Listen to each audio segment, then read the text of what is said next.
Assalamu alaikum. My name is Samra Maqsood, your maths instructor from tutoria.pk. Today we discuss the chapter number 5 of your first year maths book. Let us start with it.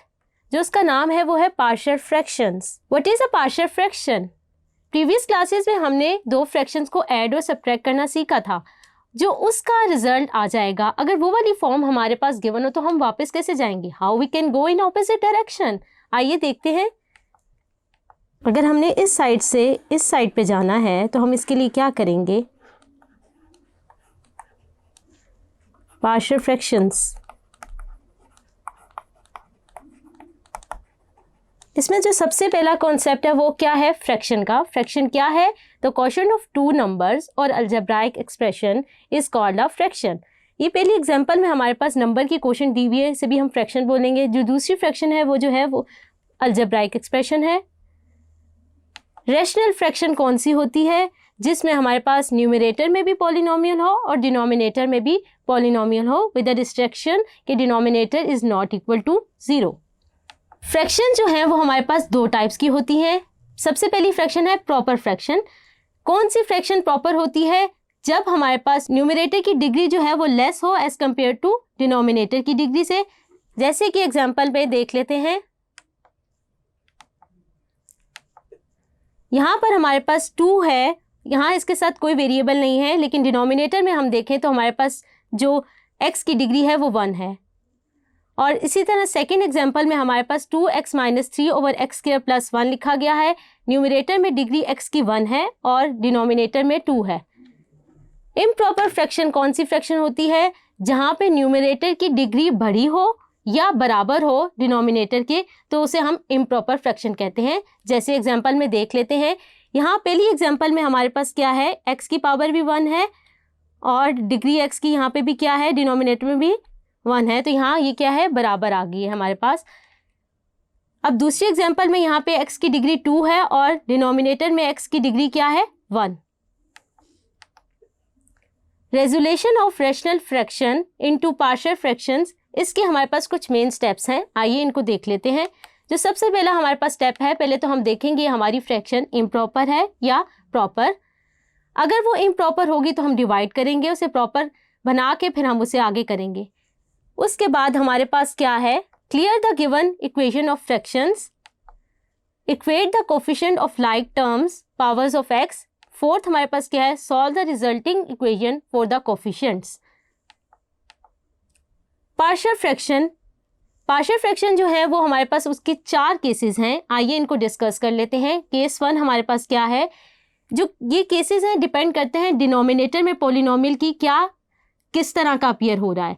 पहली type जो है वो क्या है? अगर Q F x consist of non repeated linear factors. Second case क्या है? Q of x consist of repeated linear factors. Third case क्या है? Q of x consist of non repeated irreducible quadratic factors. Fourth case क्या है? Q of x consist of repeated irreducible quadratic factors. Case 1 क्या है? Q of x consist of non repeated linear factors. हमारे पास यानी denominator में linear factors आएंगे जिसमें x की डिग्री क्या होगी? 1 होगी और वो नॉन रिपीटेड होंगे यानी लीनियर फैक्टर रिपीट नहीं हो रहे होंगे. जैसे एग्जाम्पल में देख सकते हैं कि हमारे पास डिनोमिनेटर में x+3 और x+4 आ रहा है. अगर हम इस की पार्शियल फ्रैक्शन लिखना चाहें तो हम किस तरह लिखेंगे? आइए देख लेते हैं. लीनियर फैक्टर हो तो हम a ओवर लीनियर फैक्टर लिख लेते हैं. पहला लीनियर फैक्टर x+3 है और दूसरा क्या है? b ओवर एक नया हमने कोफिशिएंट एक नया हमने कांस्टेंट लिया b ओवर x+4. इसके बाद हमारे पास केस 2 है when q of x has repeated linear factors. अब हमारे पास q ऑफ x में लीनियर फैक्टर्स ही होंगे लेकिन वो रिपीट हो रहे होंगे. आइए एग्जांपल से देख लेते हैं कि इसकी पार्शियल फ्रैक्शन हम कैसे लिखेंगे. अब हम देख सकते हैं हमारे पास डिनोमिनेटर में यहाँ पर x+1 का होल स्क्वायर आ रहा है यानी x+1 2 टाइम रिपीट हो रहा है. तो इसकी पार्शियल फ्रैक्शन हम क्या लिखेंगे? और एक x+1 जो है हमारा x² - 1 की फैक्टराइज करने से आ जाएगा. तो हमारे पास टोटल x+1 कितने हो जाएंगे? 3 हो जाएंगे. जब हम इसकी पार्शियल फ्रैक्शन लिखेंगे तो हम क्या लिखेंगे? a over first linear factor which is x+1, second b over x+1 का square plus c over x plus 1 cube, एक x प्लस 1 हमारे पास x स्क्वायर माइनस 1 से आया है, और d x स्क्वायर माइनस 1 को जब हम फैक्टराइज करेंगे तो आएगा x plus 1 into x minus 1, तो वो जब हम लिखेंगे तो हमारे पास यहाँ पे x माइनस 1 बच जाएगा। केस 3 हमारे पास क्या है, q of x contains non repeated irreducible factor. Irreducible factor क्या मतलब है कि वो फैक्टर जो है फैक्टराइज नहीं हो सकता, हम उसको रिड्यूस नहीं कर सकते, उसकी पार्शियल फ्रैक्शन हमने लिखनी हो तो आइए देख लेते हैं एक एग्जांपल से कैसे लिखेंगे। हमारे पास ये एग्जांपल है, इसमें हम देख सकते हैं हमारे पास डिनोमिनेटर में क्या आ रहा है, एक्स स्क्वायर प्लस 4 जिसकी फैक्टराइजेशन पॉसिबल नहीं है, एक्स प्लस 2 लीनियर फैक्टर है। जब हमारे पास क्वाड्रेटिक फैक्टर आ जाए यानी एक्स स्क्वायर प्लस 4 तो उसकी हम पार्शियल फ्रैक्शन कैसे लिखेंगे, ए के साथ एक कांस्टेंट के साथ वेरिएबल मल्टीप्लाई करेंगे plus b over the quadratic factor which is x square plus 4। दूसरा जो हमारे पास है वो लीनियर फैक्टर है तो उसके साथ हम कांस्टेंट सी ओवर एक्स प्लस 2 लिख देंगे। इसके बाद हमारे पास एक एग्जांपल है रिजॉल्व इनटू पार्शियल फ्रैक्शन। अगर हम देखें हमारी फ्रैक्शन किस टाइप की है, ऊपर भी हमारे पास x की पावर 4 है, नीचे भी x की पावर 4 है, तो ये जो फ्रैक्शन है ये क्या है, इम्प्रॉपर। पहले हम डिवीजन कर लेंगे। अगर मैं डिनोमिनेटर को लिख लूँ माइनस x4 प्लस 1 और अंदर हमारे पास न्यूमरेटर आ जाएगा। अगर मैंने डिवाइड करना है माइनस x4 को मैं किससे मल्टीप्लाई करूँ कि आंसर x4 आए, तो मैं किससे करूँगी, -1 से। यहाँ पे क्या आ गया, माइनस माइनस प्लस हो जाएगा, और जब हम डिवीजन के साइन चेंज करेंगे तो ये क्या आ जाएगा, माइनस, ये टर्म कट जाएगी।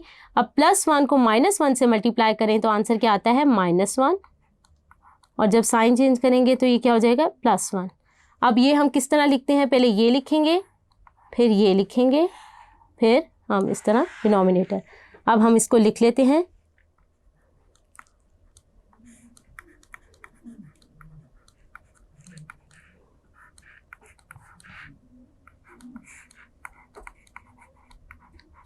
हम देख सकते हैं कि जो हमारा फैक्टर है 1 माइनस x4 ये हमारे पास फैक्टराइज हो सकता है, इसको फैक्टराइज कर लेते हैं।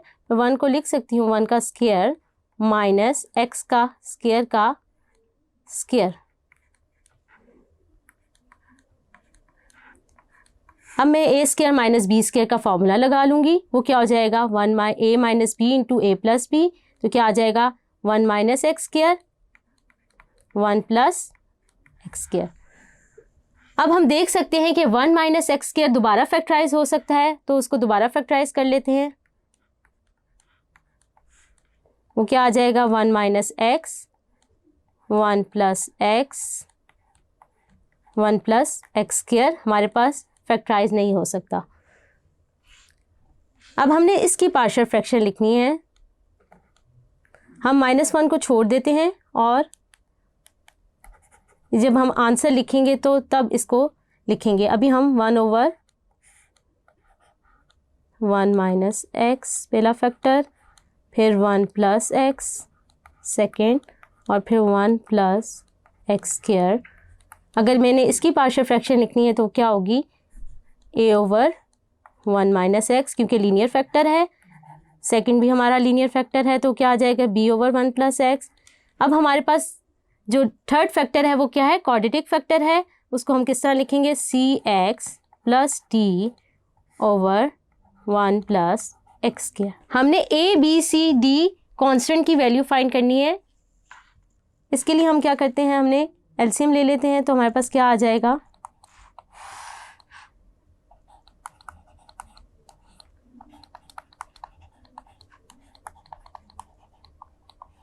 a के साथ हमारे पास 1 माइनस एक्स डिनोमिनेटर में था वो कैंसिल हो जाएगा, बाकी फैक्टर्स बच जाएंगे और ऊपर मल्टीप्लाई हो जाएंगे, हम उसको लिख लेते हैं। इसी तरह b के साथ 1 प्लस एक्स था वो कट जाएगा और बाकी फैक्टर्स को हम लिख लेते हैं।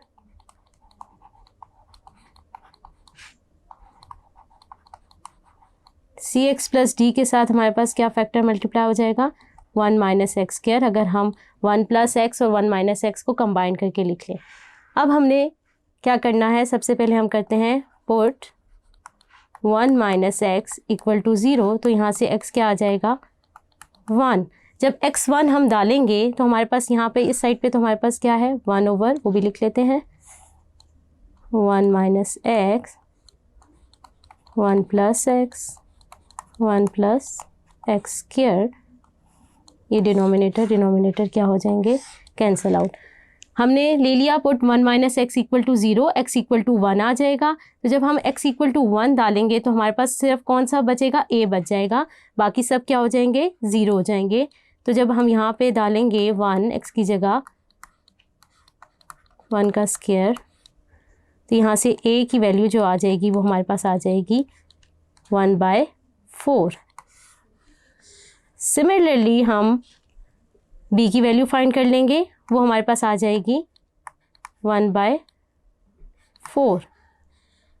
c और d की वैल्यूज़ के लिए हम कंपेयरिंग कोफिशिएंट्स भी कर सकते हैं। कंपेयरिंग कोफिशिएंट करने के लिए हम क्या करेंगे, अगर मैं देखूं x स्क्वायर की कोफिशिएंट ऑफ x स्क्वायर में लिखूं तो हमारे पास लेफ़्ट साइड पे कोफिशिएंट ऑफ x स्क्वायर कोई भी नहीं है, 1 है सिर्फ। यहाँ क्या आ जाएगा 0, और राइट साइड पे क्या है, a में भी हमारे पास x स्क्वायर आ रहा है, इसी तरह b में भी x स्क्वायर आ रहा है और d में भी आ रहा है, तो माइनस d।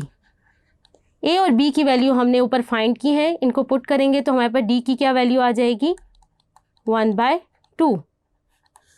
इसी तरह हम c की वैल्यू फाइंड कर लेते हैं, तो वो हमारे पास क्या आ जाएगी 0।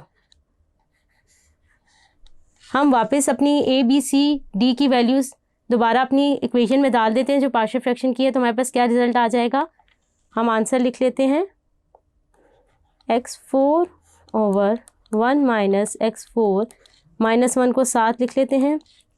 a की वैल्यू पुट की तो क्या आ जाएगा 1/4 1 माइनस एक्स प्लस b भी हमारे पास 1/4 है 1 प्लस एक्स। c 0 है तो d बच जाएगा सिर्फ, यहाँ क्या आ जाएगा 1/2 1 प्लस एक्स स्क्वायर। ये हमारे पास रिजॉल्व हो गया पार्शियल फ्रैक्शन में। इसके बाद हमारे पास है next case 4, when q of x contains a repeated irreducible factors, irreducible quadratic factors। अब हमारे पास फैक्टर्स जो हैं वो रिपीट हो रहे हैं और वो irreducible quadratic factors हैं, यानी हम उनको रिड्यूस नहीं कर सकते, ना वो लीनियर बन सकते हैं और ना ही उनकी फैक्टराइजेशन पॉसिबल है। एग्जाम्पल से देख लेते हैं कि इसकी पार्शियल फ्रैक्शन हम कैसे लिखेंगे। हमारे पास एग्जाम्पल है 4x square over x square plus 1 का होल स्क्वायर। देखें अब हमारे पास x स्क्वायर प्लस 1 का फैक्टर जो है वो रिपीट हो रहा है और वो क्वाड्रेटिक फैक्टर है, साथ हमारे पास लीनियर फैक्टर लिखा गया है x माइनस 1। अगर हम इसकी पार्शियल फ्रैक्शन लिखें तो हम कैसे लिखेंगे, ax प्लस b, क्योंकि हमारे पास पहला जो है वो क्वाड्रेटिक फैक्टर है तो x स्क्वायर प्लस 1 आ जाएगा। फिर हम लिखेंगे cx plus d over x square plus 1 का होल स्क्वायर। दूसरा जो है वो हमारे पास लीनियर फैक्टर है तो हम क्या लिखेंगे, a b c d हो गया, आगे हम e ले लेते हैं constant, e over x minus 1। ये हमारा हमने लिख लिया। a b c d की वैल्यूज़ हम उसी तरह फाइंड कर लेंगे जैसे अभी हमने पिछली एग्जाम्पल में की है। होप सो आपको चैप्टर 5 की समरी समझ आई होगी। अब तक के लिए अपनी मैम समरा को tutorial.pk से इजाज़त दीजिए। अल्लाह हाफिज़।